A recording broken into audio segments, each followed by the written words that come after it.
Hi, I'm Mark Graham, Engineering Manager here at Grilla Grills. Today I'm going to teach you how to swap out the controller on the Grilla.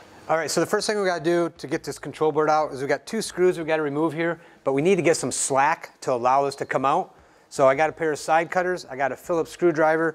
I'm going to go around the back, we're going to remove the rear service panel, cut some ties, take these two screws out, and we'll pull it right out. Alright, so the first thing we got to do is remove this rear service panel to get us to the harness, and we can cut some ties and that'll give us access to the components. All right, now that we got this freed up, you can see these wires are all bundled together, so I'm simply going to use a pair of side cutters and carefully. All right, so now that I got this freed up, now we got some room to work. All right, so we got some slack removed from underneath, so we're simply going to take these two screws. All right, so now that I got the board out, I simply want to unplug this. One thing you got to be careful of, you don't want this to fall back down in the hole, so I'm just going to use this paper clip.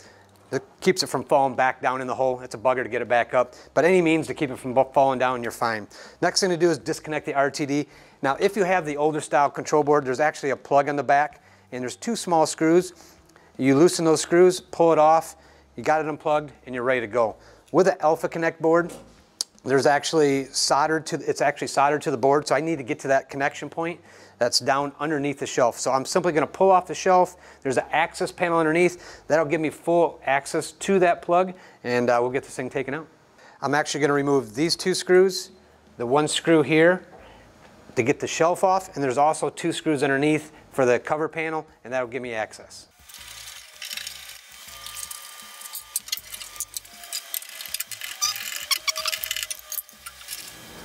All right, so now that I have everything off here, here's my plug I'm looking for. So I'm simply going to take these ties off, unplug this. Now I can slide my plug right out, hole, and your board's out. Okay, so to install the new board, we simply got to plug it in and get our RTD hooked up. Obviously, to try to fish that down and get it out that hole is impossible. So the best trick here is to go ahead and take your RTD, whether it's the split style or the hole style. You basically take it and you shove it up from the bottom until it comes up. You then can plug it in and then pull that plug right back down.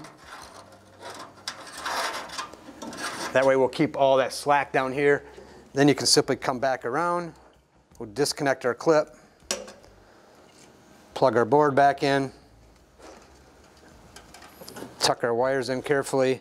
Again, pull that slack out of their RTD wire. Carefully tuck it back in. Secure it with your two screws. Bundle your wires back up here. Put your tray and your access panel back on, and you're all set.